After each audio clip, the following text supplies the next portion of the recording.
6 o'clock. Slightly thereafter, I will call to order February 7th, 2023 meeting of the Smithville Planning and Zoning Commission. Notice is hereby given pursuant to Texas Open Meetings Act, Vernon's annotated civil statutes, Article 6252-17, that the city of Smithville will conduct a planning and zoning meeting on February 7th, 2023 at 6 p.m. in the council chambers located at 317 Main Street, Smithville, Texas. I call the meeting to order. First item, discussion and action on approval of minutes from the January 3rd, 2023 meeting. Point out a correction in the fifth paragraph down. Wrong page, just a minute.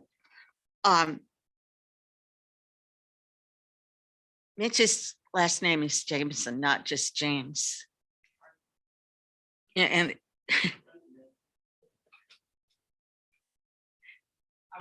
Brenda Green Mitchell is her last name's Jameson. Thank you very much. Corrections. I move the minutes be accepted as submitted with corrections. I'm sorry. Pardon me. Go ahead. I call for a second. I'll second it. I have a motion and second to approve the minutes of the January 3rd, 2023 meeting with the corrections as noted. All those in favor say aye. Aye. Aye. Any opposed? Hearing none, minutes are approved. Item 3, discussion and action on multiple variance requests for front, side, and rear setbacks, minimum lot size, maximum lot coverage, off-street parking and open space at 205 Northwest 2nd Street, parcel ID 84198, property owner Janice Taylor, agent Dallas Taylor. Do we have anyone to speak to this application?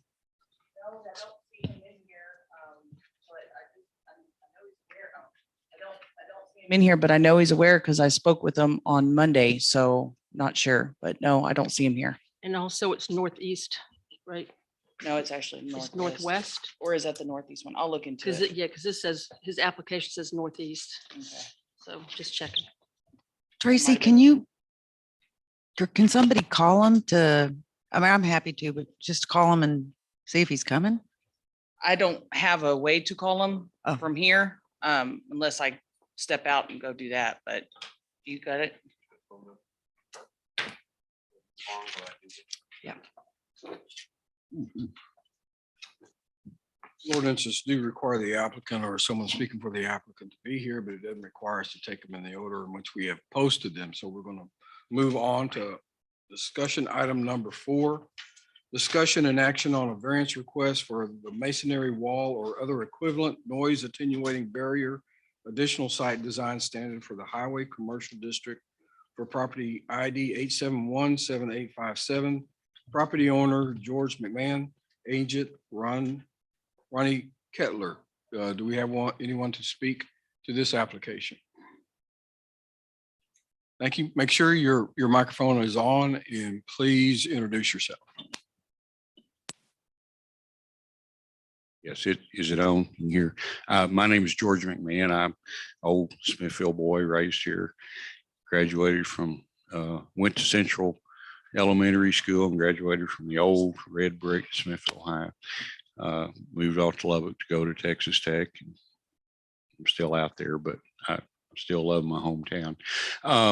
This is a pretty simple deal. Y'all approved this replat a few months back, and Ronnie applied for the permit. And of course, there's a code requirement that he has to build a 6-foot high masonry screening fence between the residential.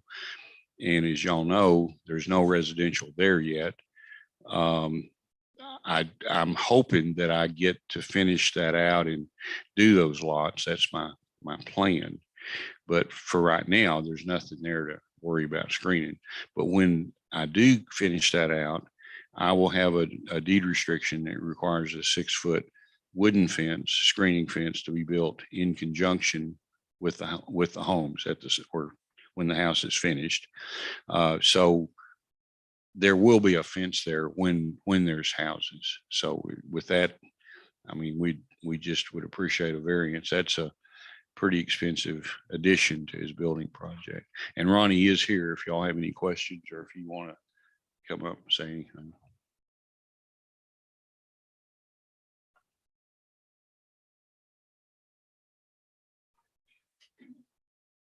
Questions? Please go ahead. I noticed I'm Monica. Hi. Okay.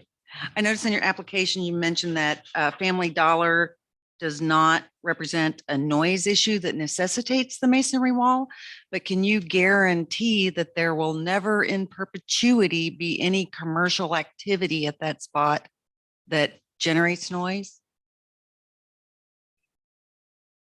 Oh, I don't think anybody could do that. I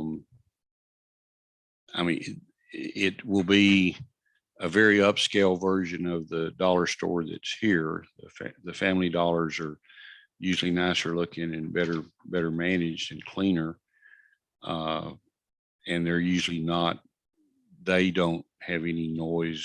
No, and I guess my point is that's its immediate use. And as a commercially zoned structure, it could be used for something different down the road that could yes, be ma'am. noise making. Well, I mean, I guess I'm not that familiar with y'all's zoning codes. I would think if it changed hands and was something else, y'all would get a second look at that, wouldn't you? No? Not if it Okay. changes use. Well, I could not guarantee that. I mean, the Dollar General store here has not closed and it was a grocery store and I don't think this store will close. They're all over Texas and they're doing very well. Mhm. But no, ma'am, I could not guarantee that at all. Thank you. Yes, ma'am. Anything else? I'm fine for you to do it from there. Well, anyone that's going to speak, please come to the podium so that it can. My name is Ronnie the audience Kettler. not here I'm the can agent answer. for the project and the owner of the Family Dollar store that we're putting in. I'm questioning what noise are you concerned about in perpetuity that might, the store's got a 10-year lease plus 6 5-year leases, 5-year extensions on it. So it could be there for 40 years under the current leasing structure. So Well, it could be there, but you don't have to be there for more than 10 and you could break that if you so I chose can't. to do, Yeah, no, or the tenant could possibly. The tenant could, yes. So my understanding is the masonry wall is there with the intention of blocking any potential noise from a commercial structure from the residential structure behind it. And even though Family Dollar, I can't imagine it's going to make a lot of noise other than the traffic pulling in and out, right? That doesn't mean that there won't be some sort of commercial activity at that location in the future that does create a lot of noise. And can I, name specifically what? Like, I don't know. Some commercial activities make noise and some don't. So I'm just questioning the long-term use, since I don't think we would get another shot at having that wall put in later. I think we can reassure you that the long-term, I mean, the store is going to be a store, right? So there's only so many uses that you can put into this building unless somebody tears it down and builds something completely different. Well, somebody could turn it into a roller rink, right? Just it'd be a little small for a roller rink, probably, but I mean, the store is zoned to retail. Would that not be a change in zoning if you had to do like a roller rink? Or, I mean, even then with a roller rink, I just would like to understand what your concern is as far as the noise. For us to put a masonry wall for something that may happen 40 years from now is a huge change in what we have told and court. I mean, we've never had to put a masonry wall in next to a Family Dollar. Mhm. Fully. I mean, we built 115 stores in Texas over the last 15 years. And so a masonry wall near a Family Dollar is a very atypical requirement Do they generally back up to residential properties? all the time. And I'm curious, is I say that all the time, because a significant portion. periodically, We're in yeah. neighborhoods, we're around people, so it's all, we're in small towns. And so it's, Well, it's very- I'm curious if that's because those, the zoning ordinances in those locations aren't the same as Smithville's, I'm or sure y'all have if you different requirements. tend to get a variance from, I'm just curious. No, we've never had to ask for a variance. This is the first time that we've ever had to ask for a variance for a mason. Well, typically a wood fence, privacy fence Mhm. is sufficient to provide the screening and or satisfy any concerns for folks have. I obviously can't tell you 50 years from now, 40 years from now, 30 years from now that somebody might not put a roller rink in, but for what we're doing right now and for the foreseeable future, it's the noise from the store is no significantly different. And you didn't even have a homes there for the foreseeable future that you're looking to build. If I can't buy the property to the north, I don't see. Mhm. Right.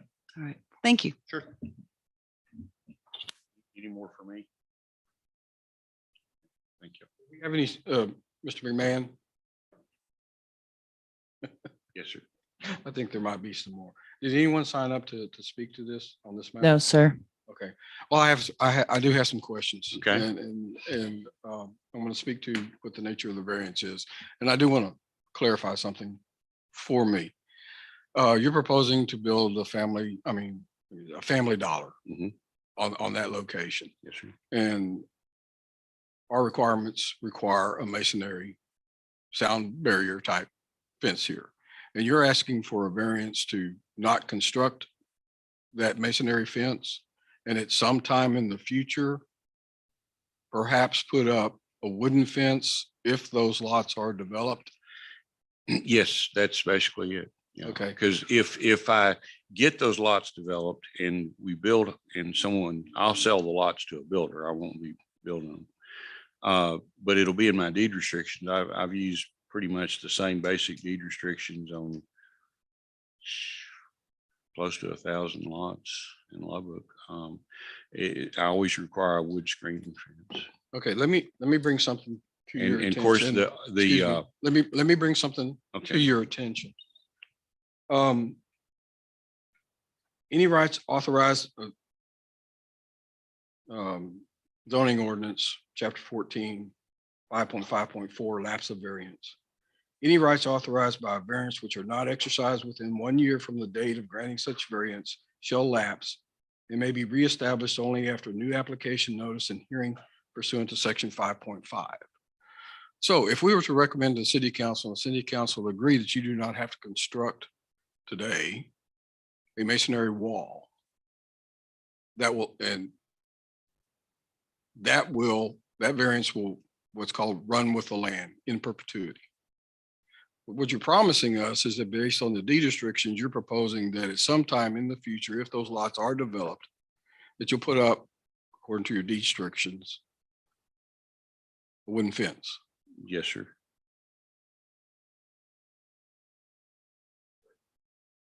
Yes. We'd be fine to put up the wood fence now. That would be easy. Some future. Not good.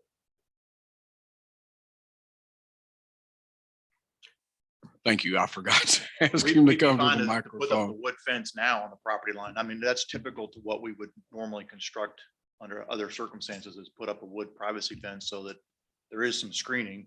That way it wouldn't be an issue down the road where he could get out of not having to put up a wood fence because of the 1 year time frame, or whatever the time frame was on that clause. That'd be an acceptable alternative. We could do that now. Well, that does address one issue about when something would be constructed on the property. But as Commissioner Poss was speaking to, you're projecting well into the future what may or may not happen. It is commercially zoned. I understand that you've got leases, I guess, that have been executed and are binding. Contracts get breached. I can't predict the future. Part of what the zoning ordinances are to provide some kind of baseline for the development of the community. And not just looking at what today's use may be or may not be, but to maintain the integrity of commercial development, residential development in accordance with our zoning and our comprehensive plan. So those are my comments. Are there any other questions or anything else you'd like to speak to? I was just going to say the houses will be facing east and the lots are fairly deep. So it will be the backyards that will back up to the Family Dollar. So there's I think those lots are 120 feet. So there'd be a 50-foot yard probably, and the houses would face the other direction. I've done a lot of projects in Lubbock where I have homes backing up to commercial and with a wood screening fence, and we've never had any issues. I built a building there in 1975, and they wanted a masonry fence, and there was nothing to the east of that building that I was building, and they gave me a waiver on that. And eventually an apartment went in east of that building, but we never put the screening fence in, and it never, I mean, for anything that people think about a motorcycle, I was selling Honda motorcycles. They're very quiet. We didn't ever have a noise issue. Now a Harley shop, yeah, they have noise issues, but at that instance we didn't. And I didn't have to ever put that screening fence up, but that was 47 years ago. Comment or a question? Yes, I do. I actually don't see any big problem with this. That's a commercial area. It faces Loop 230, which is actually a state highway, is it not? City Yes. manager? So it's commercial. Whether you put a fence up now or later, to me, is your choice to do. It makes no difference to me. When you decide what you're going to do with that property, I remember you presented to us before a plat of how the houses would be Mhm. and all of that property Right. behind. So it backs up like a lot of things on 230 do into a residential area. Mhm. I would very much like to be a seer and be able to see into the future, but I'm old enough to know that it's too late. And, That's why I and am. I nobody could not really answer has that Monica's ability. question. Yeah. And that I think that this would be another welcome business in Smithville, economically and for customers. I've been trying to get this put together for 3 or 4 years. I've owned that land quite a while. I had a deal about 3 years ago to sell it to actually a guy in Lubbock that built Family Dollars. But there were so many uncertainties back then. I didn't have it platted, didn't have it zoned.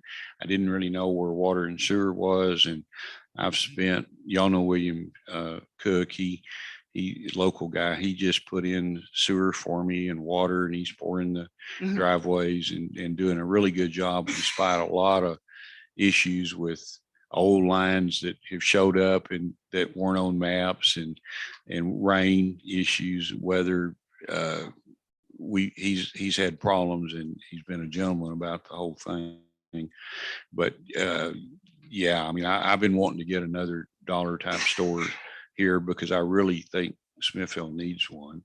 And I'm old enough to remember when Loop 230 was Highway 71, the main highway through town, and there was a lot of traffic. And it's not so bad now, but there's still heavy commercial traffic that would be louder than I think would ever be generated from anything that could possibly go into that building in the future if it wasn't a Family Dollar. But that is an opinion, supposition, because I can't predict either. But with it being on Loop 230, there's already a tremendous amount of business traffic on that road. Yes. Thank you. Thank y'all. Let me, I Yes, got, sir. I'm sorry, I That's got a right. couple more questions. Mhm. I really can't tell from your application, and I'm not sure you, in my mind, answered the question.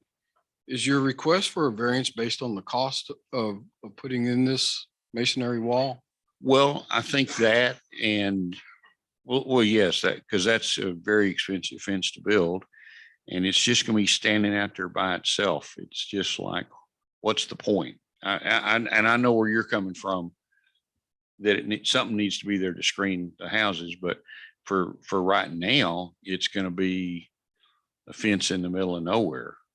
And it doesn't need to be screened. If I had not had those lots zoned residential, this wouldn't even have been a zone case or a variance request, but I do have them zoned residential. It's not economical for me to develop the rest of the property that I've got, because I've got to do a cul-de-sac on the north end of my property. We looked at doing that 2 or 3 years ago. I don't think we ever submitted anything. Because I would have to do a cul-de-sac, and that would cost me 1 or 2 lots. And it just doesn't make sense economically for me to develop the little bit of land that I have left. The gentleman that owned the land to the north, I approached him a year or 2 ago about doing something together with them. And then it does make sense, because I don't have to do the cul-de-sac. It's all the way up at the 4 north end past the housing authority property. And then the drainage that would have to be added comes off of their part, but they would be getting about 8 lots, and I would still be getting my 3 or 4. I'd only be getting like 1 or 2 if I do it right now. So it's going to take either them cooperating with me or them selling me their property for me to develop it all the way up to the north past the housing authority. So it's iffy when that's going to happen, if it's going to happen. I'm 78. Unless my son decides to do it in a few years, it might not happen. But I just don't see the need to have that fence there when it's not residential at this point. And when it does become residential, then we'll have wood screening fences to protect the houses, yards, pets, and noise. Okay, or any other comments or questions? Okay, before I ask for a motion, I'm going to remind the commission of what the requirements that we have to be able to determine in order to make a recommendation, so that the city council can make a determination. And the zoning ordinance is very specific about that. And perhaps equally important, state law on the granting of a variance requires very specific findings. The considerations by the city council, and this is from 5.5.3.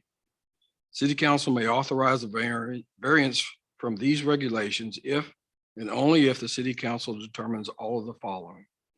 The variance will not be contrary to the public interest. There are special conditions.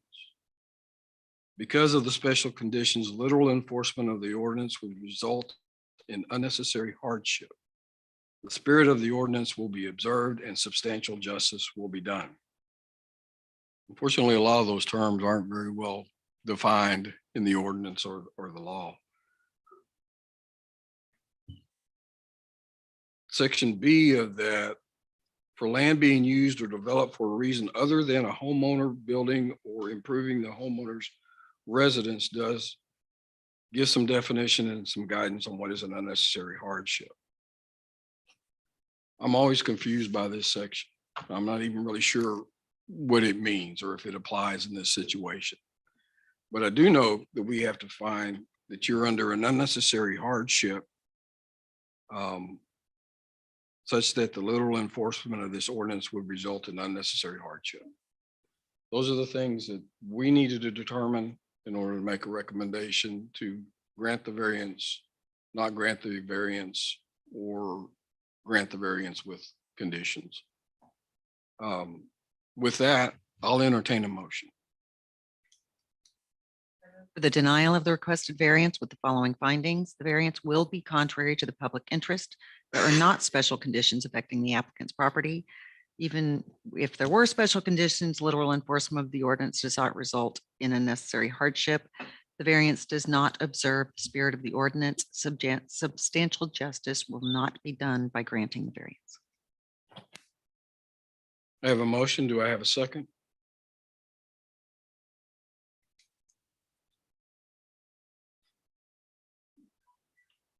Motion fails for lack of a second. Do we have any other comments, questions? I'll call for another motion. If anyone would care to make a different motion. Well, I mean, I can see it being a hardship. It may not be an unnecessary hardship, but I think a wooden fence would serve the same purpose. I think. I don't think a wooden fence blocks noise to the extent that masonry does. That's why there's generally masonry between residential and heavily trafficked streets. But if he has a wooden fence there and then the homeowner has a wooden fence, I mean, it could be a double-sided fence, which would help. Well, it could be, but we can't require the Yeah. eventual home developer to do yet another fence. He said it was deeded It'll be in that. deed. that way. He deeded that, is what he said. Even if it already had a fence. Which he's offered to Well, build. Never mind, that was, I didn't need to answer that. You know, typically in a residential neighborhood, you just build your fence. A center fence divides two lots, so there's just one fence between two lots. Along the back, there's normally just one fence. If Ronnie built a fence 6 inches or a foot over onto his property line, then whoever bought the lot and built the house would have to build an additional fence because they couldn't tie into his because they'd have to cross a foot of his property. So my understanding is the only reason they're requesting this variance is financial. They don't want to pay for a masonry fence when a wooden one is a whole lot cheaper. So given that, There's no homes there at all. I understand that, but it is zoned, Excuse it me, is excuse me. zoned residential. Unrealistic restriction. I'm just going to ask that you not talk over each other because I can't hear it and I'm certain that it's not being picked up by the video. The comment being that it's our only reason is financial. Absolutely. I mean, it's extra money that does not need to be spent when in many, many, many cases, a wooden fence is completely adequate. We're not asking to say, use a wooden fence instead of, there's massive traffic along the highway. And this is, some vehicles, we have a delivery truck, once or twice a week. So the noise we're talking about from the site is completely covered by a wooden fence for however many years he may or may not build something. There's not even any homes there. So to put a masonry fence is an hardship there. It's absolutely a financial issue for sure. But to just say, well, arbitrarily build a masonry fence for something it just doesn't really required. I can show you many options, opportunity, other areas where a wooden fence is totally, we're not trying to keep something quiet from highway noise, for example. Absolutely. If I'm trying to say, hey, a wooden fence to prevent highway noise with thousands of cars going by on the highway, that's a different scenario. Or the kind of traffic that may or may ever come out of a commercial center, a wooden fence is totally fine. That's what we're saying. So, yeah, I've heard, thank you. So the reason they're requesting the variance is financial. I would further comment that even a 6 foot, even a masonry fence that's 6 foot tall is not an effective sound barrier. It needs to be 10 or 12 feet tall to be effective. Do you think it's a more effective sound barrier than a wooden fence? Oh, the sound's just going to go right over. I mean, I've installed a lot of silt fence to prevent erosion in West Texas. We have a lot of wind erosion, a lot of blown sand, and those little 18-inch tall silt fences do nothing except catch trash and make a mess. But it's a TCEQ via the EPA requirement that developers have to put those up, and we do. But they're the biggest nuisance and the biggest waste of time, and they do no good because they're only 1.5 feet, 2 feet tall. I think now I'm speaking experience and opinion that 6 foot masonry is relatively ineffective as a noise barrier. If you really want to block it off, you need a 12-foot fence.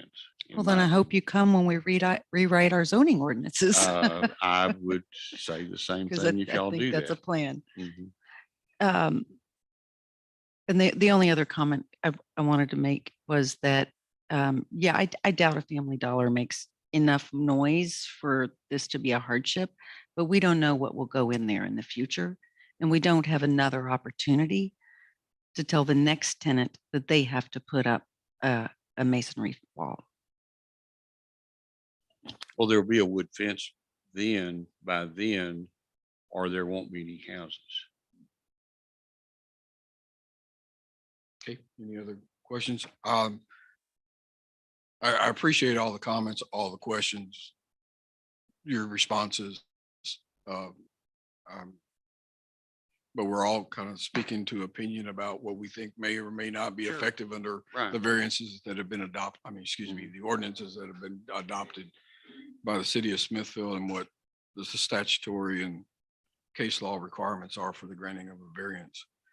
Since we did get into examples about things in other towns and in Smithville, I think this is correct. The Dairy Queen is on the loop. Dairy Queen is adjacent to commercial on each side. Is that east and west? And behind it is residential. And they have a masonry fence between Dairy Queen and the residential. I'll ask for. Chairman Rewe, I have another data point for you. A similar situation occurred when the Towers Nursing Home was constructed. It was commercial constructed next to residential. The requirement is that you put a masonry wall or similar noise attenuating barrier. They came up with it wasn't a wooden fence, but it was one that provided the same acoustic barrier as a masonry wall. Just want to give you that data point. I do recall those conversations in this chamber and the comments from residents in that area, and accommodation was found.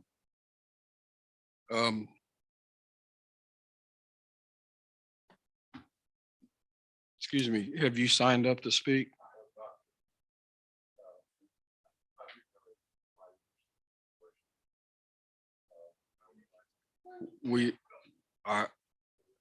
I do not have to, but I will recognize you to come forward and appreciate if you'll introduce yourself. And it's inconsequential that I really think that's a striking jacket you're wearing. Thank you. I actually went to the University of Texas, but I just wear this because I know there's some Aggies around here.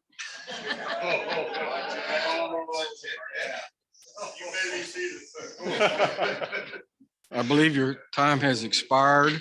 It's already gone. I've already lost my time. I understand. However, your city manager and I, he followed in my footsteps at A&M through the same unit at the court. Hopefully not with the same results, but with at least the following footsteps. I'm kind of the old guy. Excuse me, Fighting Texas Aggie Band class of I'm sorry, sir? 79. Fighting Texas Aggie Band class of 79. 59, 79. 79, Hellcat 9, Squadron 9, Texas A&M, class of 1963. Okay, I've let us off track. Let's see if we can get back Everything's to approved. to your comments. I'm kind of the senior guy that's being pushed to the curb because of my age. But I've been basically involved in dealing with the Family Dollar, Dollar Tree group since, I guess it's been 20 some odd years. And we've built pretty well all throughout Texas. We've made a mistake and had to go to Oklahoma 2 or 3 times, and we were quite happy to get out of Oklahoma as quick as we could. The thing here, we've built Family Dollars directly adjacent to where there were residential units separated by a wooden fence, 6 foot, 8 foot, whatever. In a lot of towns, and there basically wasn't a noise factor, because even though I like to say Dollar Tree and Family Dollar has tremendous customer sales potential, normally what you'll find in a Family Dollar or Dollar Tree store is you'll find 3 or 4 cars. Maybe on a Saturday afternoon, you might find 5 or 6. We've always fought this deal that we had to have 30 parking places and there were only 7 people that would park at one time at the parking lot. Well, we still had to put the 30 parking places in. We've never had a problem with the sound variance or problems with the noise that was created by the Family Dollar store itself, simply because it's a 10,005, this store is a 10,500 foot store. And the merchandise you're selling, you're not selling beer, you're not selling alcoholic beverages to be consumed on site that would create a noise factor. There's no loud boom boxes going on at all hours of the night to entertain the customers or the clients. And we've never really had to do that. But the key thing with the Family Dollar, and I tell this to a lot of subcontractors when we go into town to build these stores, is take a look at the name. And it's Family Dollar and not Neiman Marcus. And the deal is basically when we go into a town, Family Dollar or Dollar Tree will say that we will pay you $100 a month rent. And that's all. We have to design or structure the building and our cost so that we can either comply with that $100 a month rent or we turn the deal down because we can't do it. So looking at the cost of things, it's very important. I do the budgets. I do the expenses on all of our stores. This did not have a stone fence or masonry fence involved in it at all. And one of the reasons is the way we're located. On one side of us is a 7-Eleven. Behind us is a detention pond that is, 300 foot long. To the right of us is a road that is going to go into the subdivision. There are no houses that are going to abut directly to the Family Dollar property. They'll be separated by distance. On one side by a road, on the other side by a detention pond, and on the other side by an existing 7-Eleven or convenience store. And on the other side is the highway. So we're not really incurring or pushing our noise into the residents. We put up a 6-foot wooden fence around our property. When the residents build, you'll find that there will be another wooden fence between them and the street that goes down into the subdivision. So you've got fence, street, fence separating the powers of the noise factor. So, we're not bringing our noise directly to a house that's right behind us. When we got, basically we're surrounded on 3 sides by non-residential property. I did not have in my budgets the additional cost to put up a masonry fence or a rock fence or whatever. Those go into the $100 per linear foot cost. When you're building a Family Dollar, you don't have a lot of budget to spare to go off and to build things that you can't budget for, because I can't go back to Family Dollar and say, I need an extra $10 rent because we've had to put up a rock fence.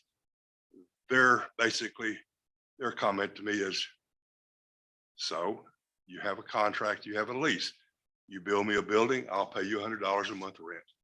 So we're obligated to provide that. But in my budgets and when I set things up, it's basically based on historic, what we've done in the past.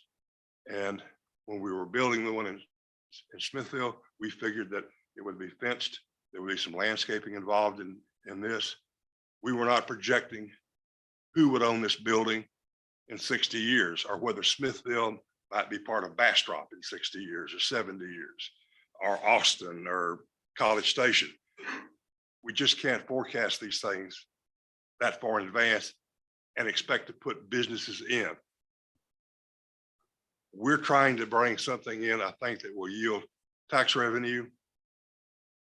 We're not trying to get away from having to do what's right, but we're trying to say that what's right here should be satisfactory to meet the demands of the city and the people that will be building and living in these homes that will be in proximity to this Dollar Tree or this whatever 40 years from now, which if something happens in 45 years, you come back to me and I'll take care of it. And I'm not going not going to go down that road, but it's just, it becomes basically practical business about it. To bring the store, it costs us so much. We want to spend that money. We want to bring a store here. It's going to yield a benefit to the city. I think it'll be a service. The fence, the 6-foot cedar fence is something we do on all of our stores. So we're not going to short Smithville, something that we don't do generally at all the other towns, but we really don't want to have to come in and do something that we hadn't planned on. And I don't know if they'd known in the future that I had to add an additional $100 in cost, if we could have gotten the store here then or not. They're very, at times, it's kind of like, if the wife burns a coffee, some days are better than others when your deals come forward to be approved or disapproved. Smithville has a lot to go for, and we didn't really have any problem getting Smithville approved because they want to be here. And we want to get a store and get it open and to serve the community. We're just asking for the help and doing no more than we normally do. And we don't want to inconvenience the people that are going to live around us, but there's not going to be anybody that is going to be living next door to the Family Dollar. And that's kind of what the old guy says. Chairman, I appreciate your comments. Yes. can I ask you to ask the gentleman to state his name, please? Oh, my name is Jim Gunn. We already know your university and outfit connection. Yes, we do. Thank you. If there's any questions, I'd be more than happy to answer anything that you've got. So we've done this all over the state of Texas. We've had some good times, we've had some that weren't so good, but we've opened the stores, and with the exception of 1 or 2 stores, they're still open today. They've rebranded a lot of the old Family Dollar stores into what they call a combo store, which is a combination of Dollar Tree, Family Dollar, and they've redone some of them into strictly Dollar Tree stores, which is a specific different merchandise. All right. Thank you very much. I do want to note that the planning and zoning does not make a final determination. Planning and zoning makes a recommendation to the city council. That will be the March. I'm not sure what the date is. It'd be the second. March 13th is when applicants, regardless of whatever happens tonight here, the city council will take into consideration, and you'll have the opportunity to speak again directly to the city council about the concerns of the council or the application. Again, regardless of how planning and zoning determination here is tonight. If we cannot get a motion, I will inform the city council of the discussion. The purpose is to have a public hearing and airing these issues. If I get another motion, and it I would like to make Pass. a motion. Okay.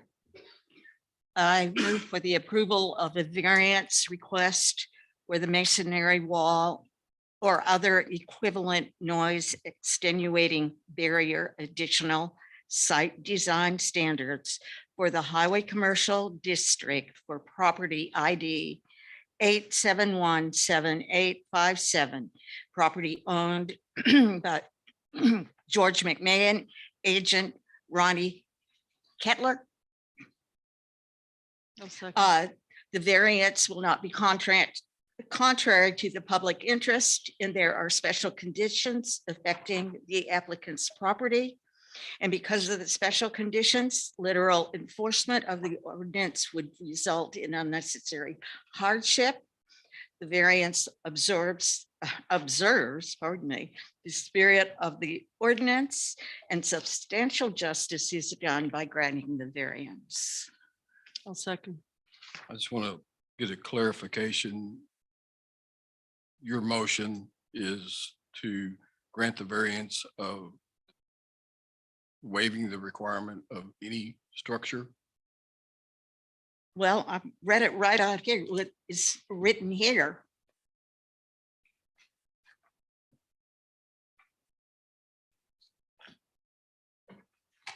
Here, right here.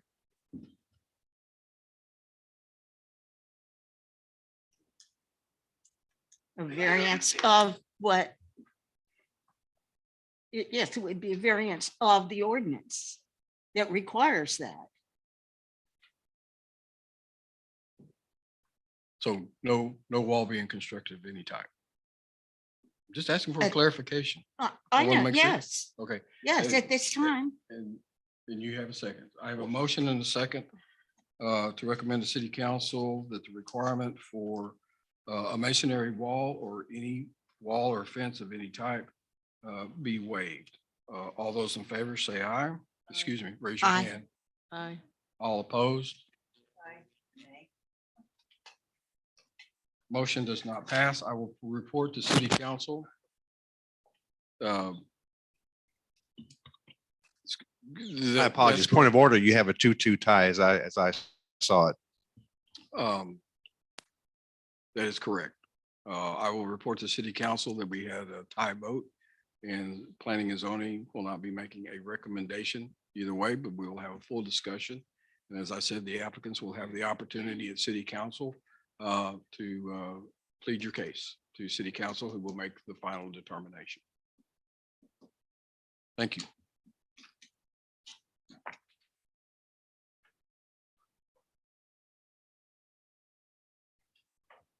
You able to reach Dallas?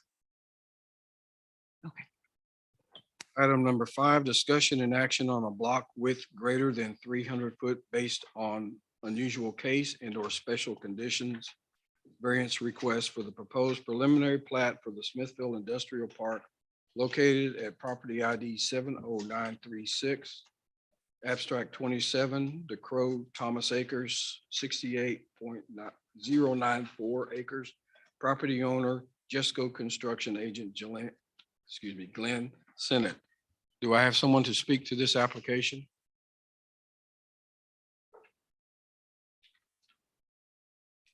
Yes, my name is Anthony Jaques, spelled Jaequues.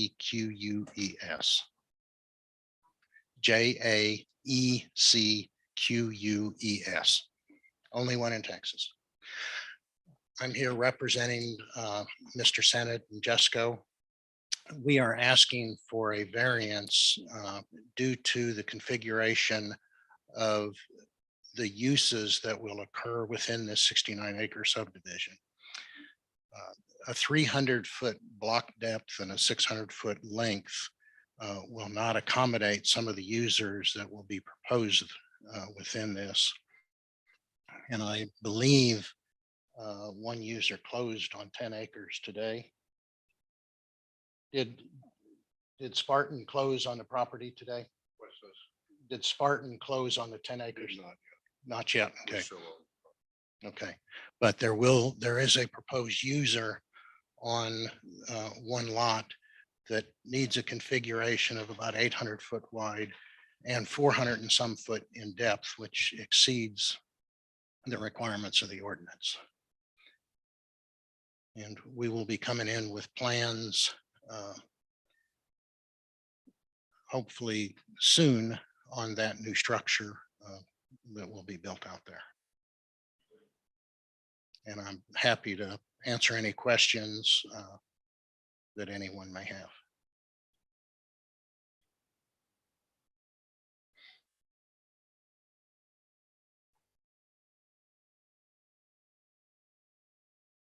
Any questions from commission members? So the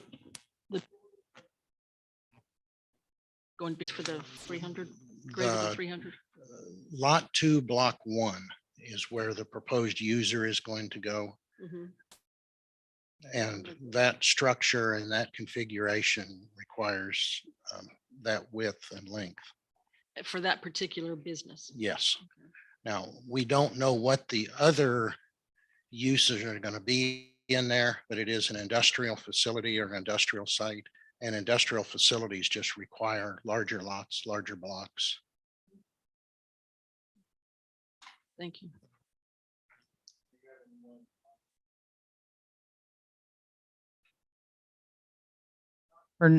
Sorry, not for number 5. It'll be for number 3 and number 6.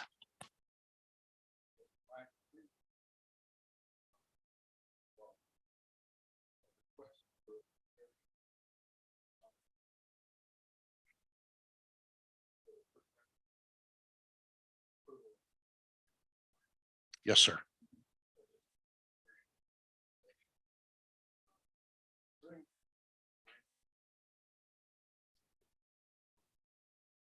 Well, if the variance is not granted, the preliminary plat doesn't meet the ordinance, so therefore it would require to be pulled.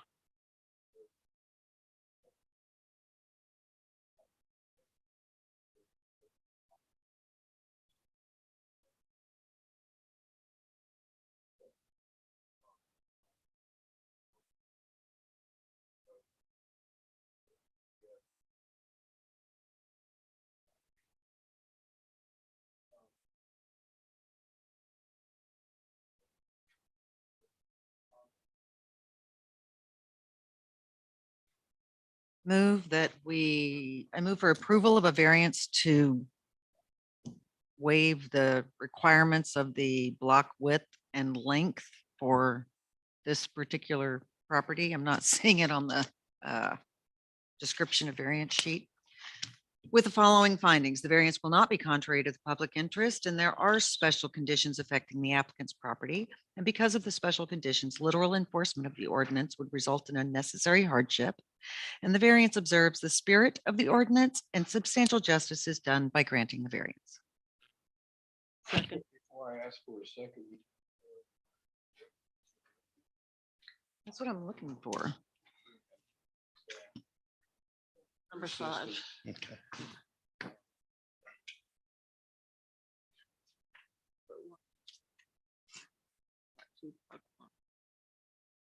so is it live?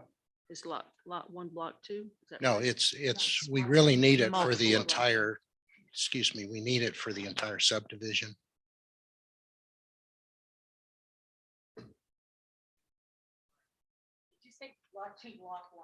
That's the immediate user, but we need it for the entire subdivision. Yes.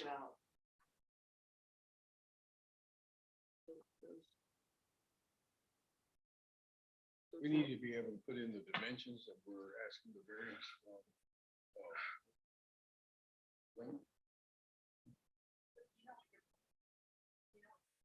Width request is, The maximum appears to be 900 and, well, no, it's 1271. do you know what your maximum length is? That was width? Looks like 1,000 and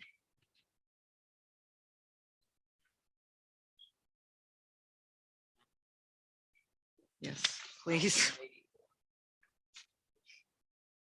Okay, 1271 width and 1084 length. And what's the name of the subdivision? Okay. Chairman, can I amend my motion?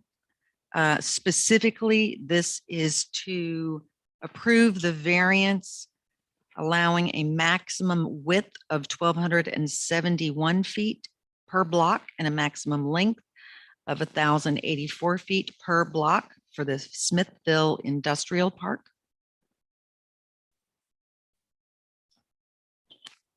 Can we do the calculations? What the variance is actually being requested for presentation to the city council? You can, but I'd like to add some clarification regarding the variance request, which is for block widths greater than the 300.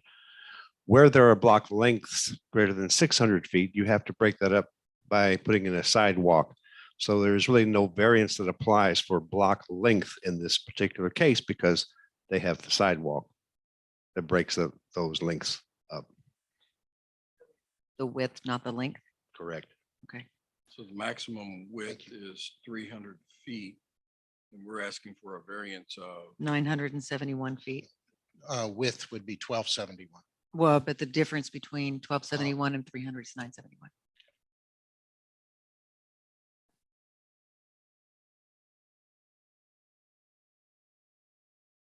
okay. Do I have a second? Having a motion and a second to recommend to city council a variation, was it 971 feet for the maximum width requirement?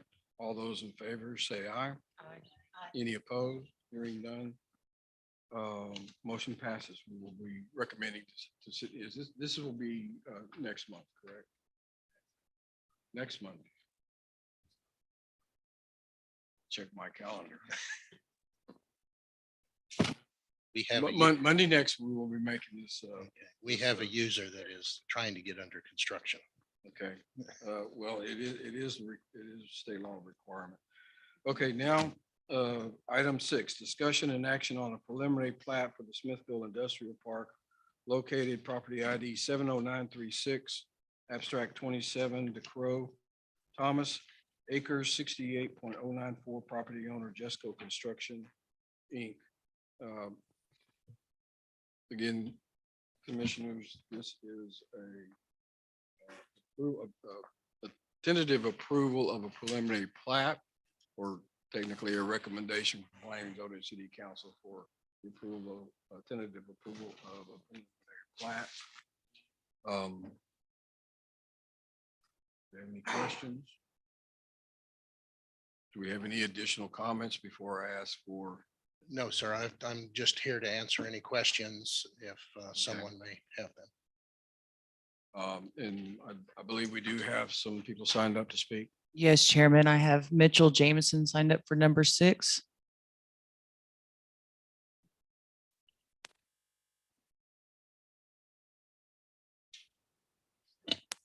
Mitchell Jameson, 702 Olive Street.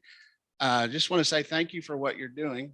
Welcome, and it seems like it's going to bring jobs. The one question I had was, because I can't see that well, is the other uses, is it all commercial manufacturing? I saw hospitality. Is it any residential? That's all I was going to ask. I thought it might be in part of a presentation. No, we do not have potential users yet. We've got 2 potential users. One of them has to remain confidential. The other one is Spartan Industries, will be a manufacturing facility. And the rest of the property, we are still searching for in hospitality, commercial, and industrial. But no residential is planned for this facility site. No, What is the current zoning on this? industrial. So if you look at the zoning and what's allowed in commercial, industrial, that'll tell you the kinds of things that can be developed currently.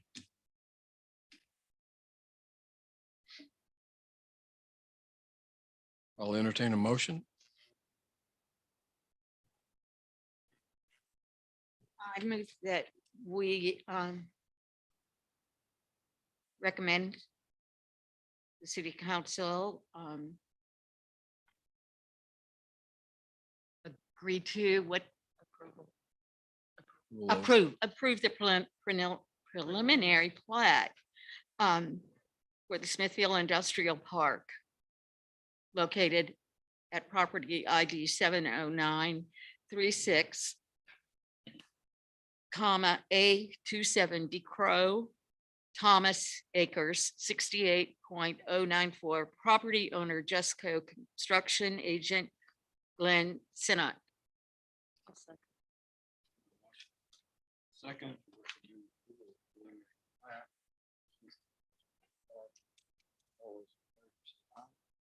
Aye.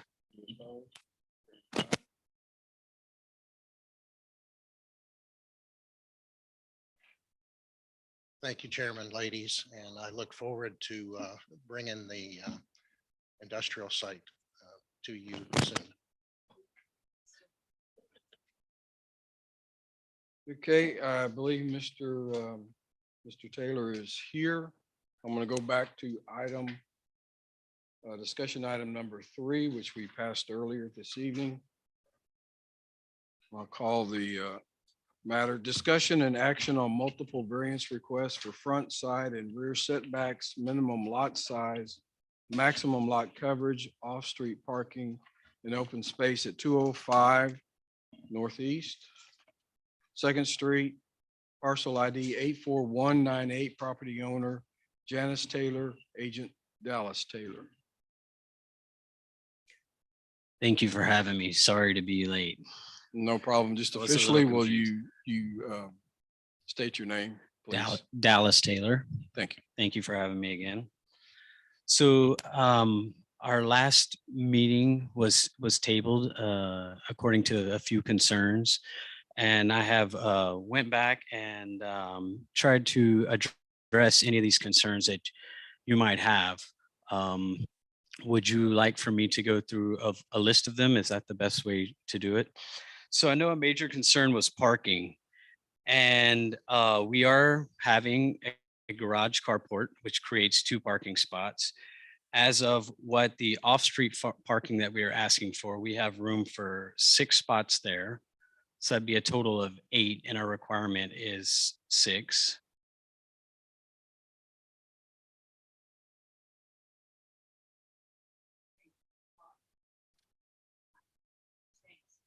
Spots across the Second Street. I'm not saying that that's desirable. I'm telling you that that's what the measurements of what it was from the zoning code book of 8 by 20 foot spots Mhm.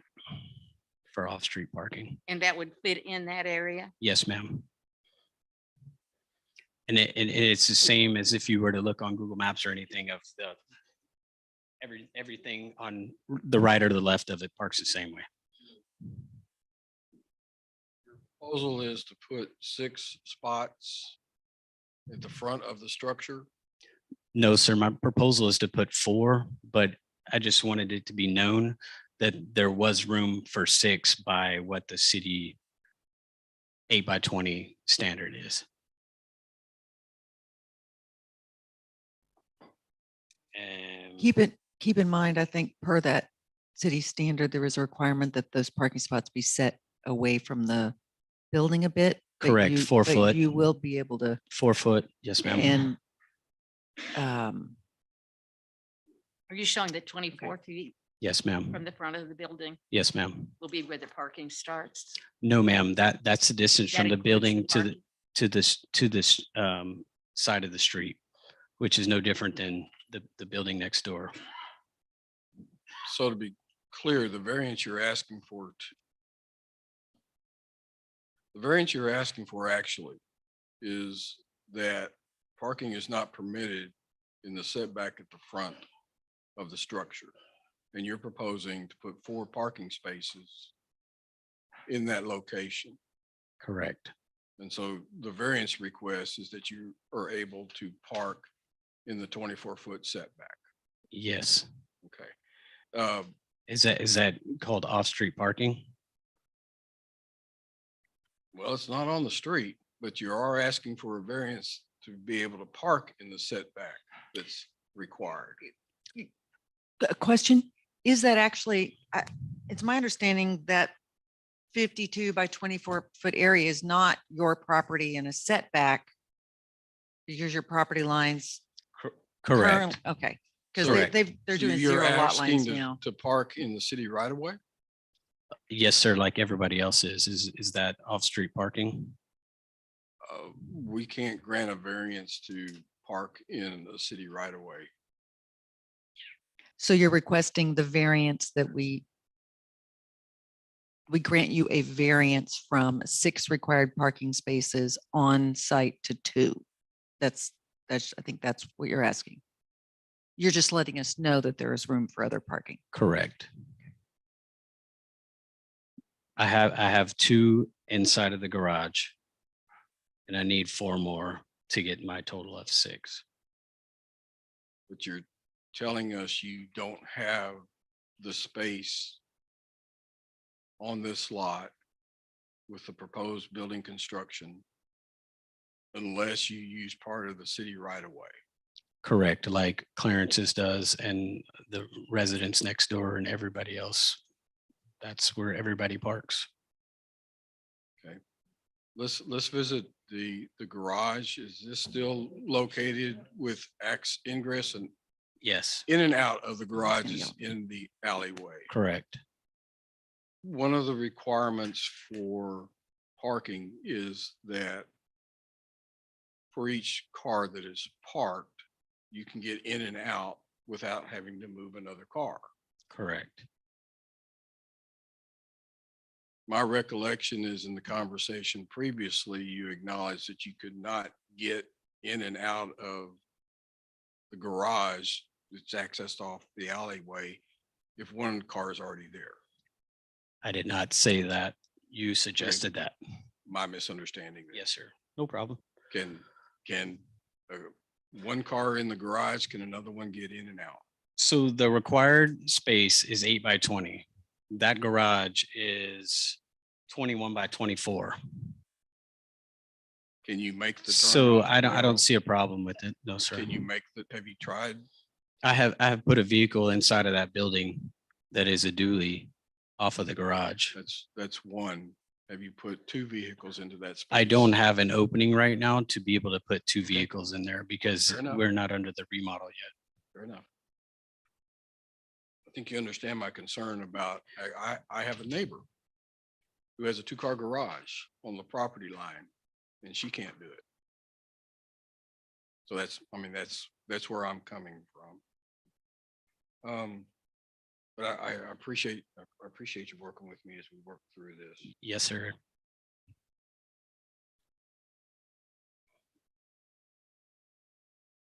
Would you like me to proceed to another Yes. point or? I'm sorry, yes. Okay.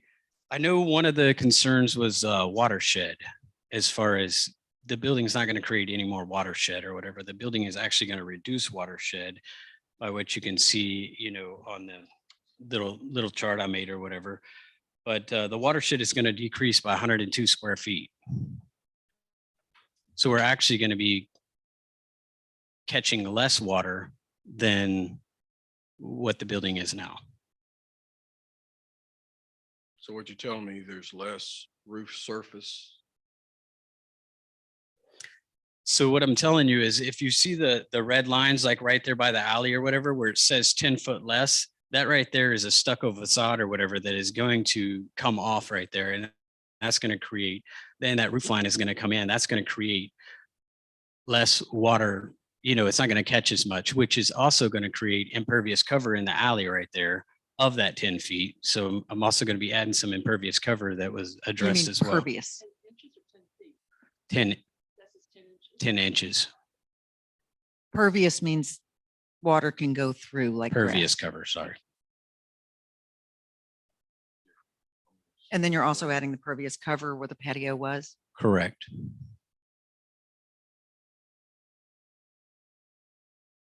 And you're reducing the lot coverage by the building because you're making the building a little smaller than it currently Yes, exists. yes. And now with the drawing or whatever, you can see that how the building right now, as it sits or whatever, hits every property line to where we want to recess it in and put, privacy fences and get the actual building off of the property line as to what it is sitting today.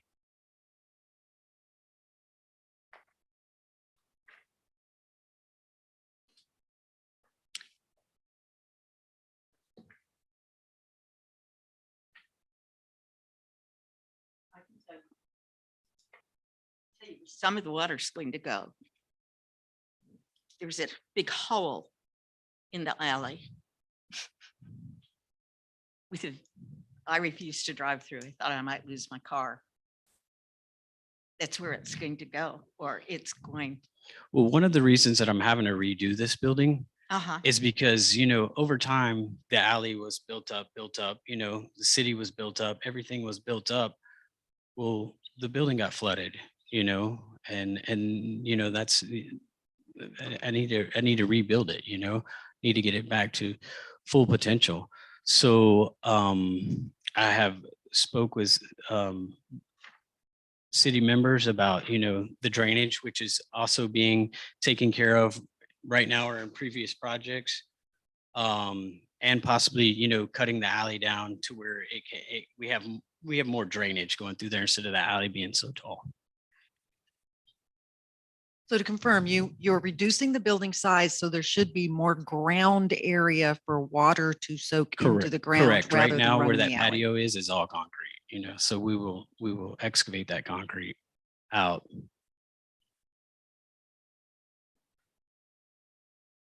So in total, that's going to give us about 462 square feet of pervious cover that didn't exist before.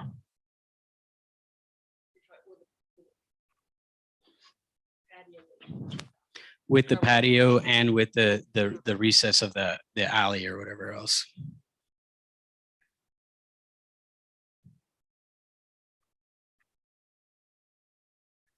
Because your patio, you're saying is impervious cover.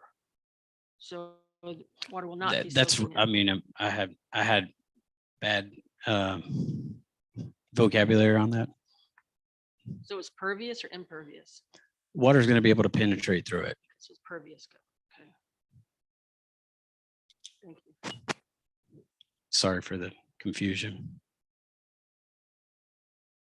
So there's no cover over the patio. No, ma'am. Okay. And what will the patio be concrete? Is it going to be grass? We haven't quite planned that out yet or whatever, but whatever it's going to be is going to be pervious, whether it's, I don't know. Yes, ma'am, it could be grass if you would like it to be grass.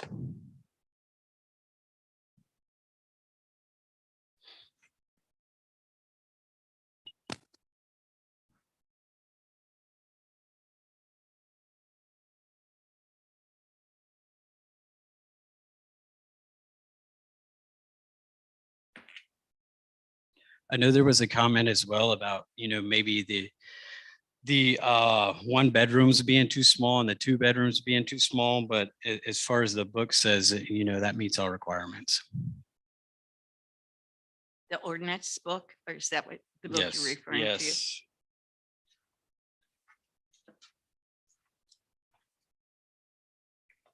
One bedrooms are required to be in multifamily are required to be a minimum of 600 square feet, Mhm. and they've got 638. Mhm. And two bedrooms are required to be 800 square feet, and they've got 1311.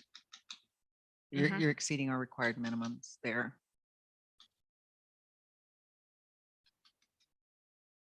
I have an issue with the parking.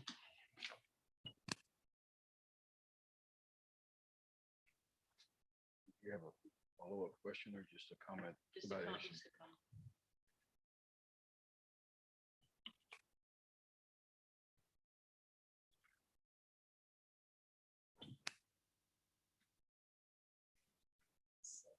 Oh, okay, okay.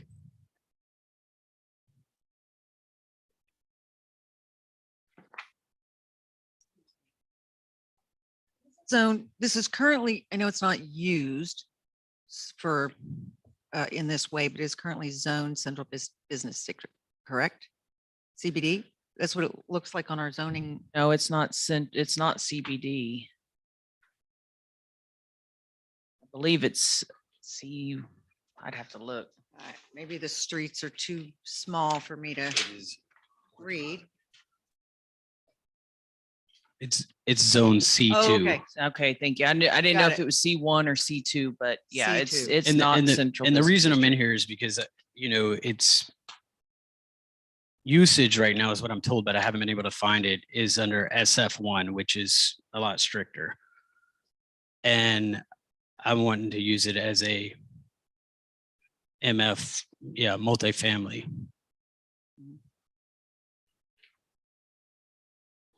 Which I'm allowed to do under C2.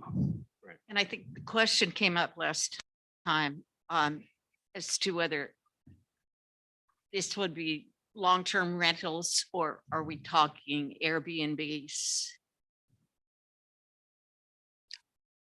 I think it's going to be market driven, honestly. I mean, Pardon me? I mean, any kind of rental seems to be market driven. I mean, So I plan on it being- possible that you could use them as Airbnb. sure.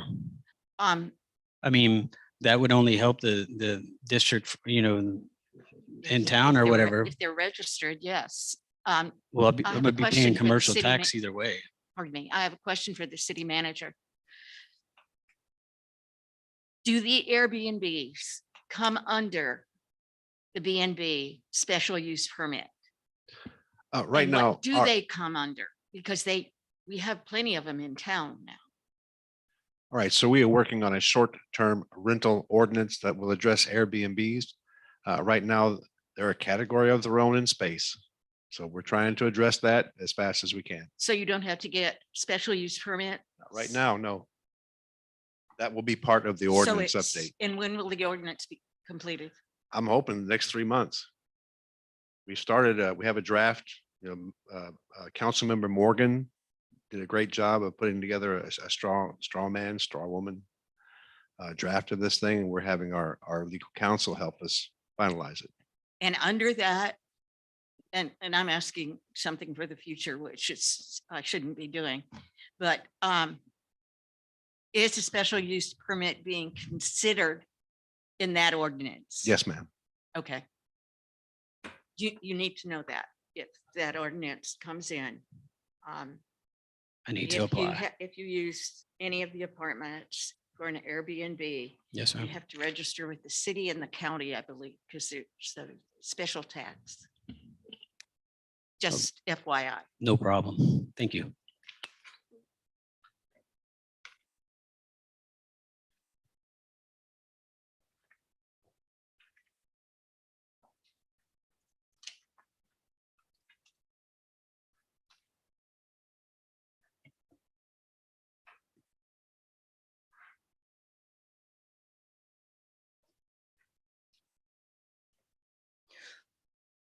So if I wasn't to get any variances at all, and I wasn't able to, I would either have to, one, make this a SF1, single family residence, which doesn't, give you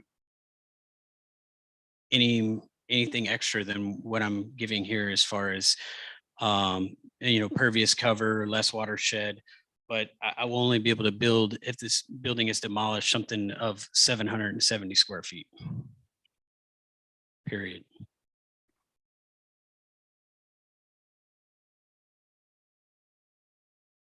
Just out of curiosity, I've been by the building numerous times. How stable is it as it is right now? You said you're going to be taking the stucco off. Yes. That's the facade on the outside. The facade on the outside is ruined. Well, to me, the outside of a building, I mean, I'm talking about how safe is it? Are you having to go in? I know you're putting up new walls and things because it's a different configuration. Yes, ma'am. But I'm concerned with the outside walls and their stability. And there will be a new roof, judging from the pictures you gave us. Oh, yes, ma'am. Is that correct? Yes, ma'am. Okay.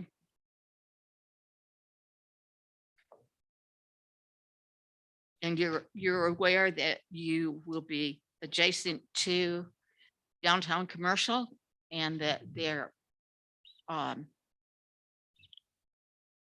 is an entertainment facility half a block away.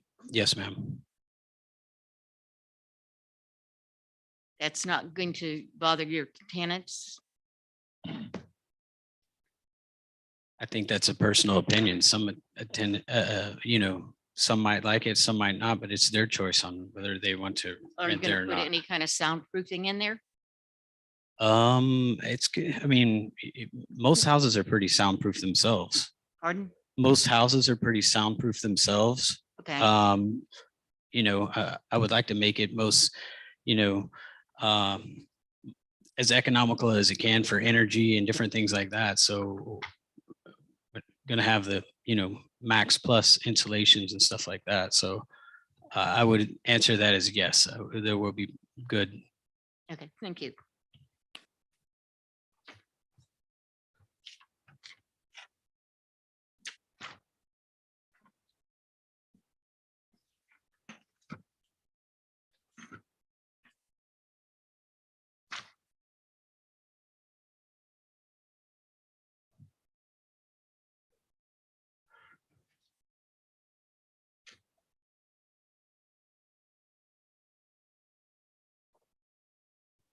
So you're not asking for a zoning class change. You're just asking for the variances, correct?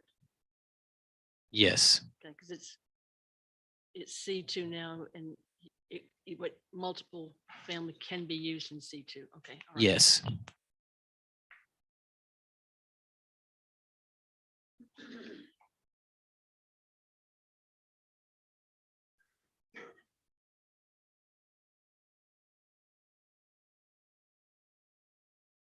Is the, you may not know, maybe y'all know.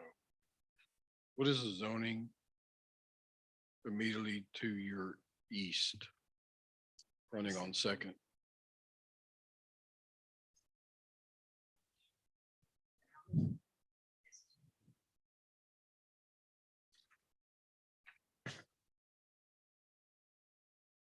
Will he need a masonry wall, noise attenuation?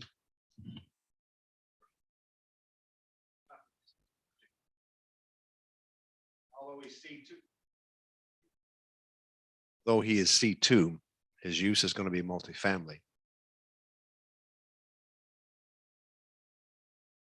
So he falls under the multifamily ordinances.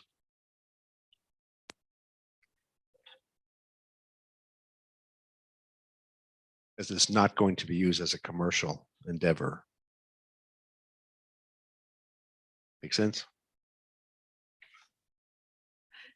If someone, this is just for my own understanding and not necessarily related to this specific project, but if someone came along later and decided to change the use to C2 to commercial, would they have to come back in front of us since it's zoned C2 already? Well, this is a permitted use in C2. Yeah, I understand that. I'm just asking. Okay. Thank you.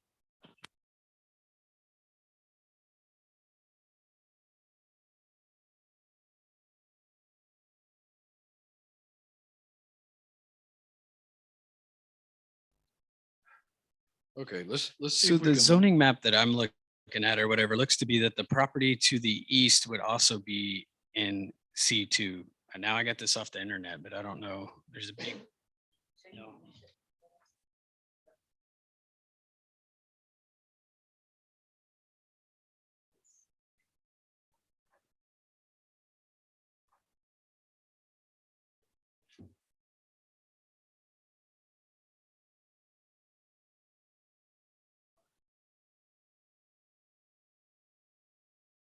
Okay, let's see if we can list out specifically all of the variances you're actually requesting.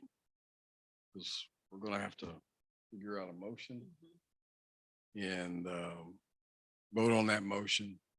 There are so many of these. I don't think I can group them all together. Okay. With one big. And I understand this is a different situation.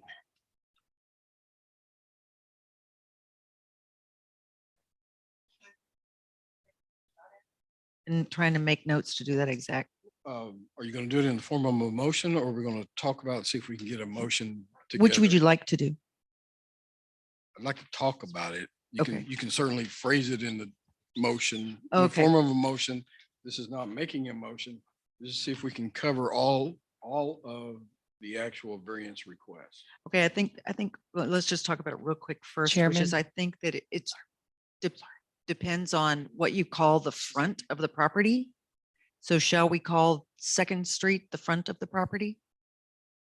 Okay. So I think he is requesting a front yard setback from 25 feet to 0 feet. A rear yard setback from 10 feet to 0 feet. A side yard setback on one side from 10 feet to 10 inches. A side yard variance on the other side from 10. Oh, no, the other side works, right? There's 11 feet between your property line and the building. Yes. Which Okay, side so would it's that? just the west side he's requesting the variance for.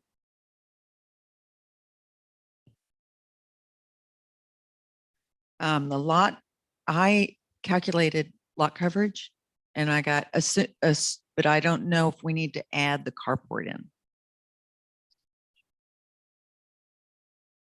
But it says lot coverage by the building. Do you consider a carport a building? It's gonna be connected, so it's gonna be a structure. Okay, okay, then he's requesting a variance from, if I'm calculating the coverage with the building, including the carport, he's requesting a variance of lot coverage from, I'm not seeing C2, but 276% coverage. Is that the variance? He's requesting it 276%, but I don't know from what. Do you know, Tracy? What's the requirement on C2 40% for C2? Wow. 30 or 30%. 30%. I don't have my book in front of me, so. 30% needs to be open space. Yes, Okay, then he's requesting a variance from in open space from 30% to 24%.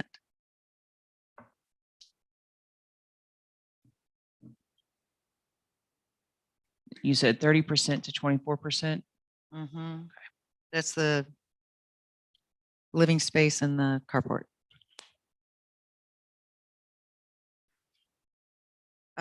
Which just, if you invert that, that's lot coverage, right?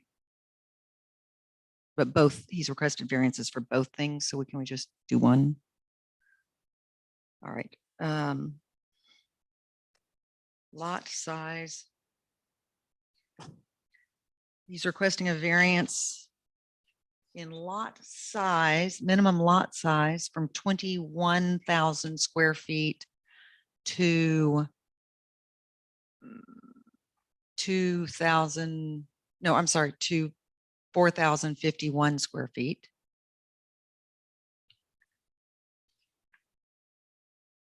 Oh, correct. Lot size is less than 15,000 is what he's at.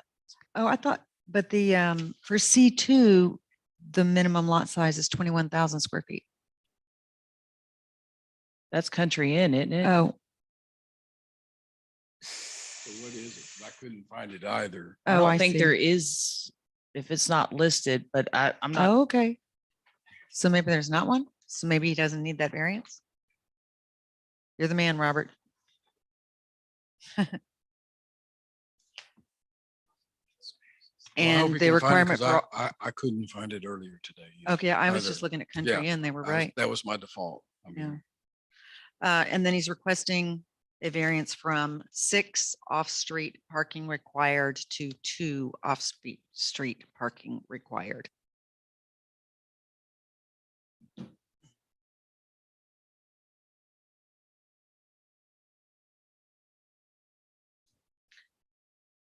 So I think the only thing left is that lot size minimum. Did I miss anything?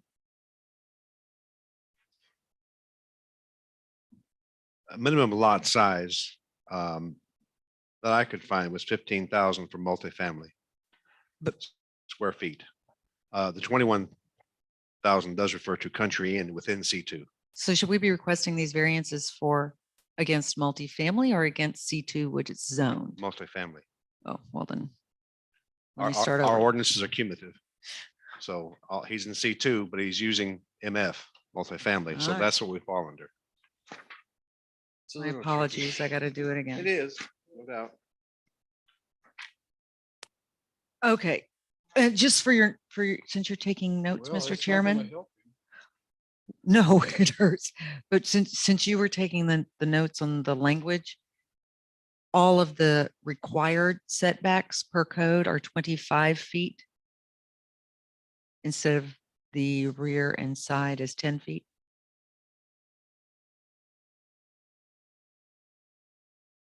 The front yard.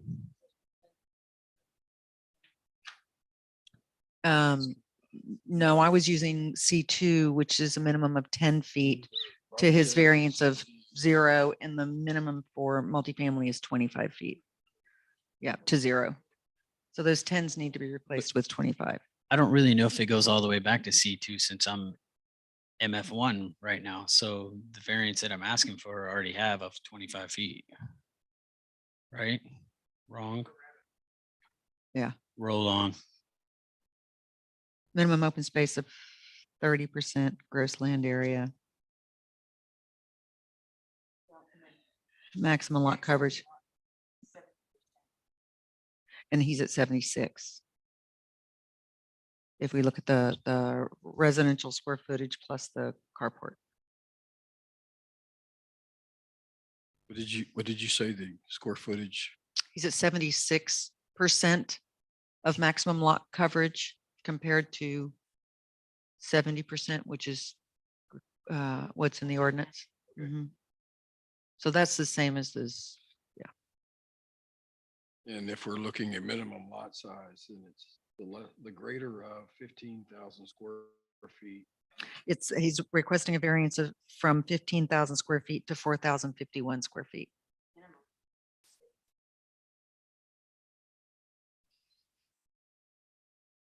The minimum lot size is the greater of 15,000 square feet or the square footage calculated according to the following schedule.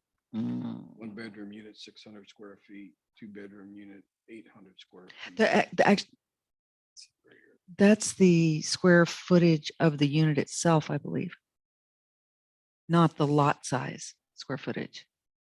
I am reading the Oh. formula. Wow. It's the greater of, so Okay. if he's got a two bedroom. 15,000 Yeah. is greater than. Got it. And so okay. And what is the actual square footage of the lot? The actual square footage of the lot is 4,051 51. feet. 0.08. So you're asking for 11,000 square foot variance. Yes. Okay, that's the number we need to plug for the motion on lot size.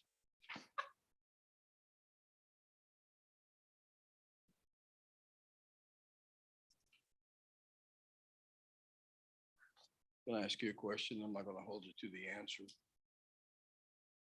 Is there any one of these, do you need all of these variances in order to move forward? If one was approved and another one wasn't, or recommended, I should say. I think with the building coverage on the lot, I don't see there's any way with you have to have all of them. I'm just asking. I believe so.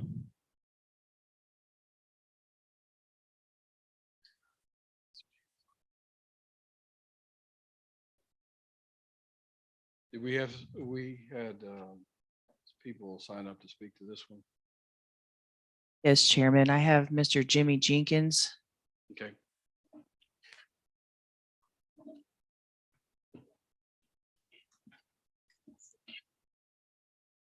I've been just looking at an individual.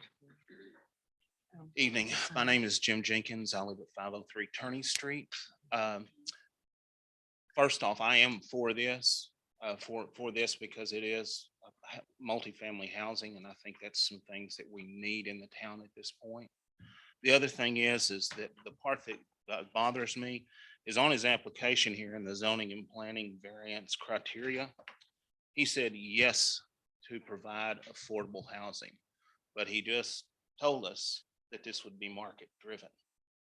So affordable housing to me is housing that is for people that are in the lower income brackets that are going to be able to have a house for our younger people that can move in to do that. Now, he doesn't have to do all of it or anything like that, but it would be great if he would provide one for that kind of thing. You're going to have this, and this is a good deal. I would spray foam, I would use spray foam insulation. That will cover your whole noise problem that you're worried about inside. But that's the deal. And affordable housing is something that all the city council is looking for. So that might help him in the long run. I know y'all have nothing but zoning and planning, but when you put it on your application, to me, that's in writing. That's all I have to say about it.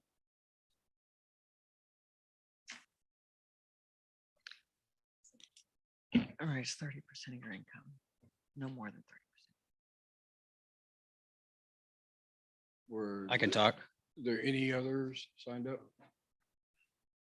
No, sir, that concludes the list of signups. Okay, there's something you wanted to add? No, I totally, and I totally, that's my way of thinking, and that's where we're going with this, because I can see a teacher staying in one of those rooms or, stuff like that. That is my right hand deal to do, and the only way to make it affordable is by making them smaller, So that's what we're right on board with. 100%, 100%. I mean, I'm a prodigy of a teacher, like I've lived that, like I know it's not getting easier, and it's not getting easier to pull in talent to the town too if you can't find a good place to put them. So I totally agree.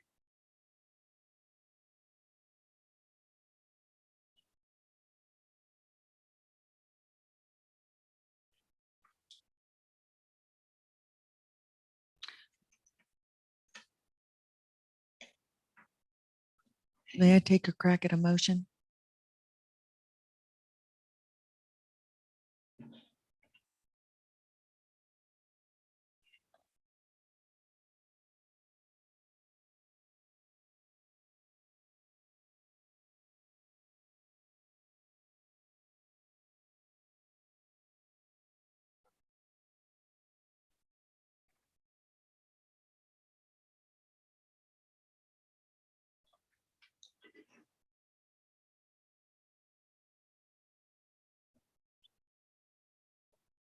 Okay, I'll entertain a motion. No, that's my language. I move for recommendation of approval of the following variances for 202 Northeast Second Street. I think we have to take these one at a time. Okay. I move for approval or recommendation of approval for a variance at 205 Northeast Second Street with a front yard, a 25-foot variance for both the front and rear yards, a west side variance of 25 feet, and an east side variance of 14 feet. From 25 to 11. Did you say a 25-foot variance for front and back? Front and rear. I think it's 0 lot line on both sides. Including the carport.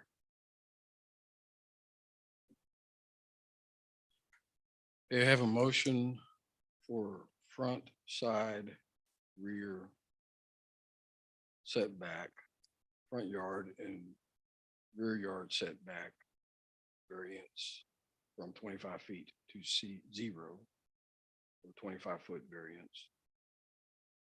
And the west side yard setback variance of from 10 feet to 10 inches. No, it's from 25 feet to Excuse 10 me. inches. So I just asked for the 24 feet, 2 2 inches. inches. Do I have a second?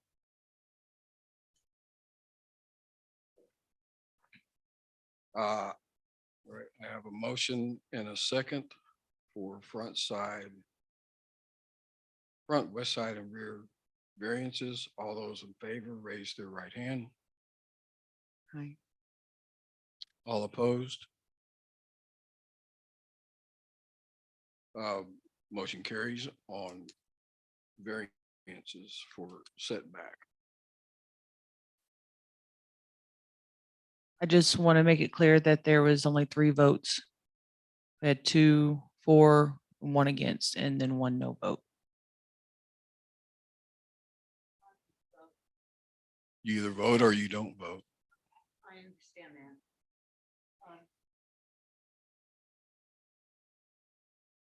But choose not to vote.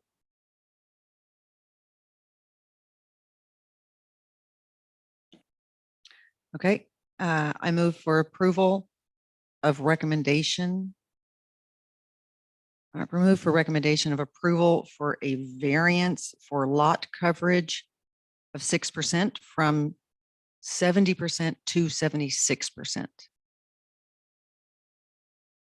for 205 Northeast Second Street. I'm not going to make you repeat.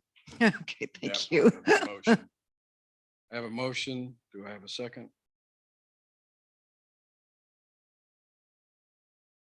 Hearing no second, motion fails for lack of a second.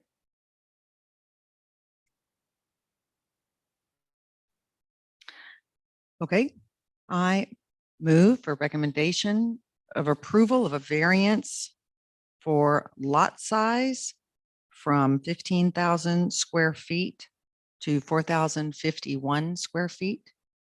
So a variance of 10,949 square feet. We'll check the math on that. Do I have a second? Correct.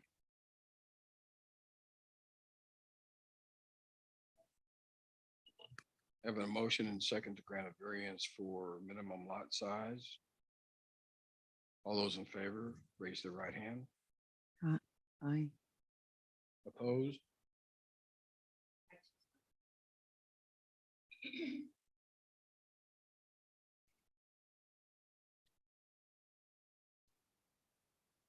Working. I was waiting for you to say motion carries 2-1. Motion carries 2-1. Thank you. Okay.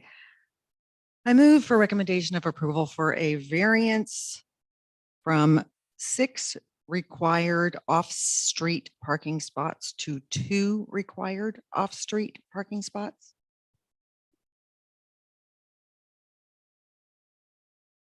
Have a motion. Do I have a second? Hearing none, motion fails for lack of a second.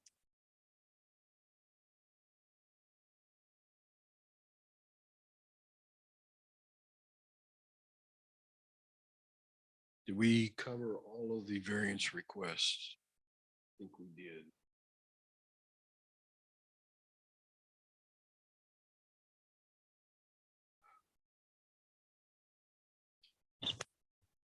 Okay, I will be making a report to the March City Council. You've heard the mixed results that I will be reporting to City Council. You'll have an opportunity at that time to appear and address City Council and re-urge your application. As I said before, I'm not sure if you were here when I said this, planning and zoning only makes a recommendation. We do not make the final decision.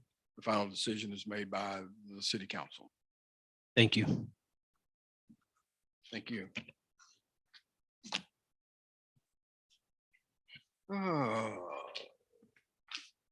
I will entertain a motion to adjourn. Motion and second to adjourn. All in favor, say aye. Any opposed? Hearing none, we are adjourned.